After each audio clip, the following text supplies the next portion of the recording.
All right. Well, if you're just joining us, welcome to the Q&A portion of our webinar, Leading Change That Sticks. I'm Kirby Snee with Manufacturers Alliance here with Scott Abuka from Radius Track Corporation and Don Erickson with Thomson Reuters. Thank you both very much for joining me. Thanks for having me. Yeah, thanks for having us. Excited to be able to dig into just a handful of questions. I want to talk to you guys about initiative, fatigue, communicating the why, and then get into accountability. Before we get into all of those, I actually wanted to talk to you about like the say-do ratio. I think the say-do ratio of any leader that is leading change is really, really important. You can't get out onto the floor and have any kind of inconsistent reinforcement. What do you think leaders could do? Scott, I'll kick this one to you first. What do you think leaders could do to make sure that they're consistent, not inconsistent, when leading change? Well, I think an important aspect of that is documentation. So having things written down, making sure that everyone's on the same page.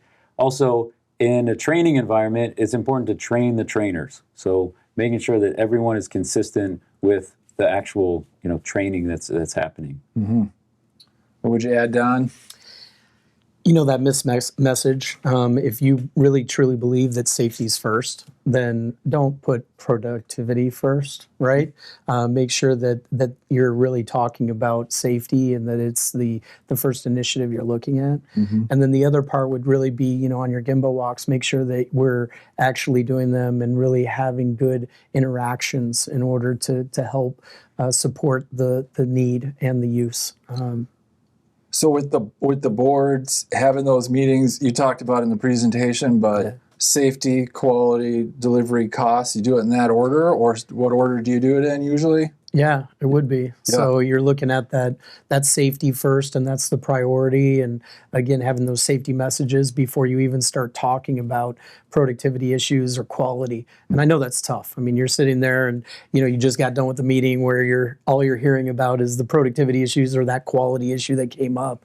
And you're going out there and talking safety first. So, but that's kind of why the boards are so important, because it gives you that guide and it helps you with that cadence that you need in order to really stay true to what the mission really is. So then as it relates to, let's say, safety first, you covered what you needed to cover, any kind of reinforcement, any kind of recognition, and then now you're back to talking about the next initiative or the next initiative to drive better productivity, meet customer demand, whatever it may be.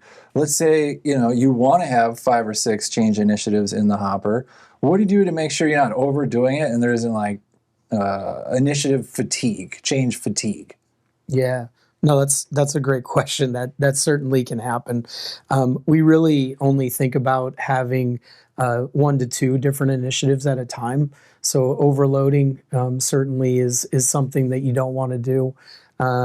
Being clear about that, though, as well. So having explicit instructions on what the objective is so that people don't start going off on tangents. Mm-hmm. So have a parking lot. The ideas are valid, mm-hmm. but yet making sure that you're really focused on the priority for that minute and getting those projects done first are really important. I want to ask you about the parking lot, because oftentimes I'll talk to someone and they'll say, oh yeah, parking lot, that's where good ideas go to die. And I'm like, oh, it shouldn't be that way. How do you make sure you do go back to the parking lot to try to make it a closed loop process, even though you may not be acting now? Visual. You have to have it. So that's kind of where you can use your tier boards to be able to write those down.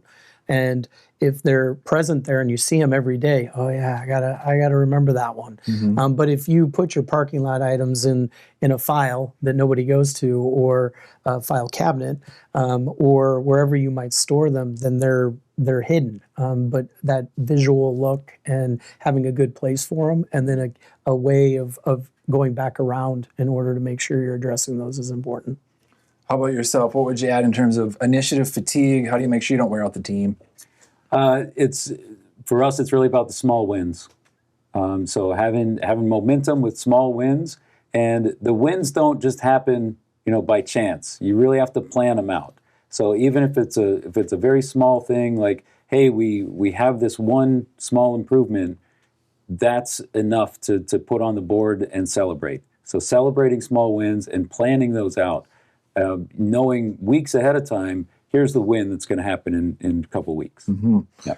So then, as it relates to working towards the win, even if it's maybe the first one, maybe it's even a small one, how do you communicate how important it is and kind of the why behind that change? How do you go about doing it? Like, I think everybody knows it's important to communicate the why, but like literally, what are the words maybe you've used, or how have you communicated it?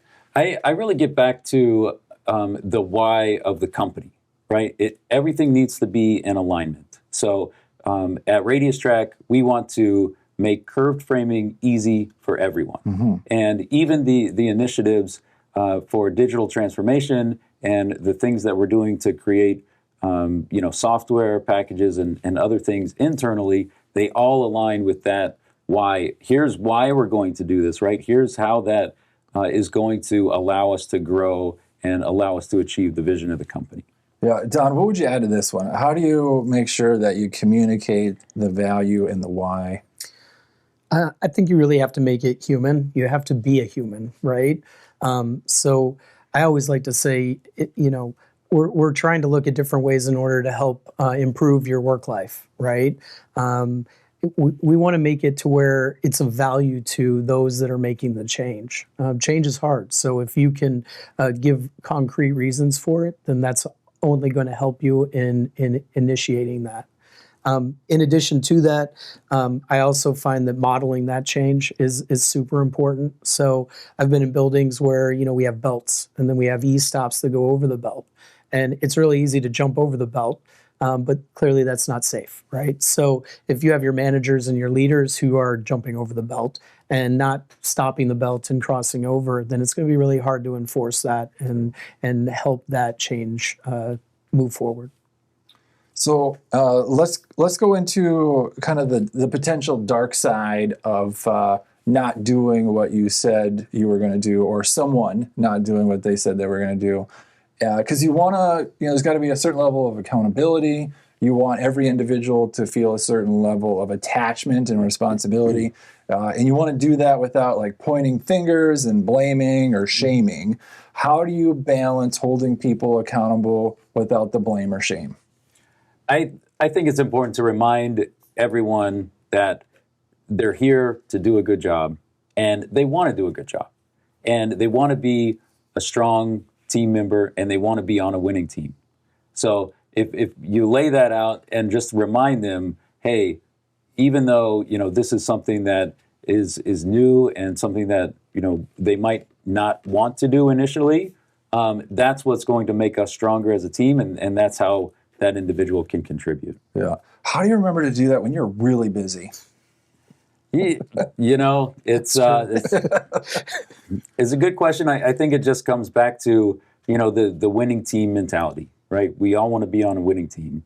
And if someone is acting in a way that's not going to lead to success, just a gentle reminder, hey, you want to do a good job. I know you do. We want to be on a winning team. Here's how you get there. Yeah, I mean, I couldn't agree more. And as I have worked with or studied leaders in Midwest manufacturing companies, I would say it's pretty common, from my purview, to see individuals when they have a larger scope of responsibility, the more the why they're talking about. You may ask them a what or how question, and if they're the president, they immediately go to why is this important? And the more often they'll talk in those terms. It just is part of. It just has to be there, I think. Yeah, absolutely. What would you add to this one?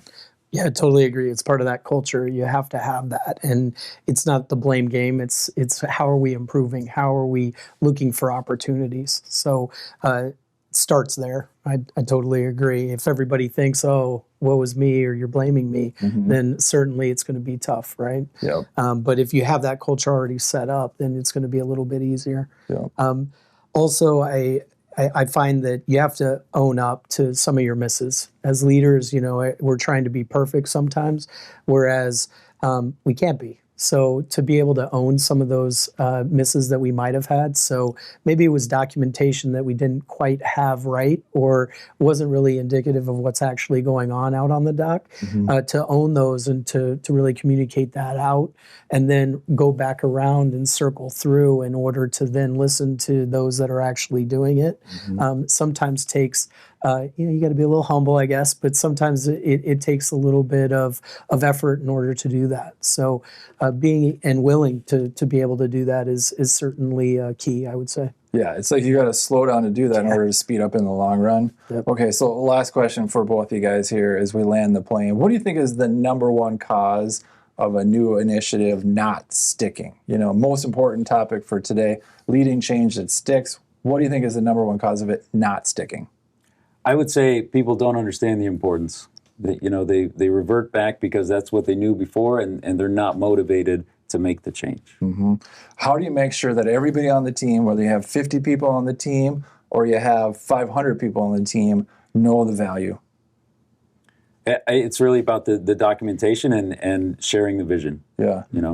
It's the vision that aligns with the vision of the company. Here's how it aligns with the vision of the department, the vision of the team, and the vision of that one person's growth. I really respect the answer because I think that 1-2 combo, vision and then documentation, speaks to a lot of people. I think the documentation and the vision would speak to like that frontline leader. Like if you don't involve them, good luck. Right. And likewise with peers, other executives, if they don't see the vision, like where are we going? Yeah. Got to see that. So what would you add to this final question? Yeah, I really agree. I think communication is by far the largest way to help have a change stick. So that variety of different forms, right? You have your visual, you have your non-verbal, you have your verbal, you have a variety of different ways of doing that, and using all of those different paths in order to ensure that what you're really trying to change is known and then implemented with good actionable steps, and then that there's accountability to a follow-up after is hugely important. So I would imagine, some of the large manufacturing companies watching this are saying, yeah, we have a communications department. They'll help handle all that. What do you recommend for that small manufacturer? And they're thinking about communication strategically, and they're like, okay, do I send an email? Do we do a town hall? Or, we do some lunches together? Like, is there a practical checklist, you think, for small manufacturers to help communicate value and the why? What do you think? Yeah, there has to be.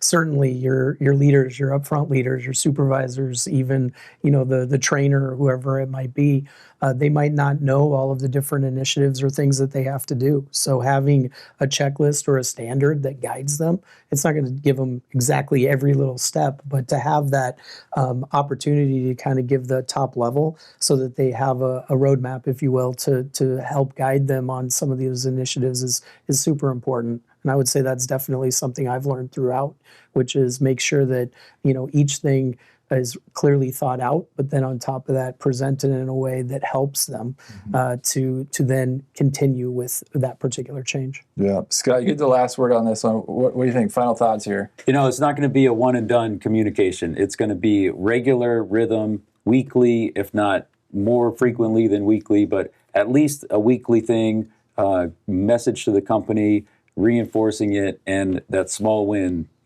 make sure you get the small wins and get the momentum of that change. You're making me think of our friends and coworkers in the Marcom department who have taught me, hey, 7 times 7 ways. You might be communicating until you're blue in the face, and then you're just getting started. Yeah. It's like, all right, true. We'll take that blue in the face as a win, and then just keep going. Yeah. I really appreciate you guys carving out just another 15 minutes here to answer some questions. Absolutely. It was a lot of fun. I appreciate it. No, hey, thank you. If you liked these real world examples of what's working and even a little bit of what's not working, and you're looking for even more how-to training, take a close look at our Supervision Fundamentals series of digital courses. It'll give you just that, and it's all included in your company membership, available to everyone at no additional cost. So thanks for joining us. We'll see you next month. Yeah. Thank you. Thank you. Thank you. Yeah. I was like, fake smile. Yeah. Fake smile. Good. Yeah. Okay, good. Yeah, I know, right? Yeah.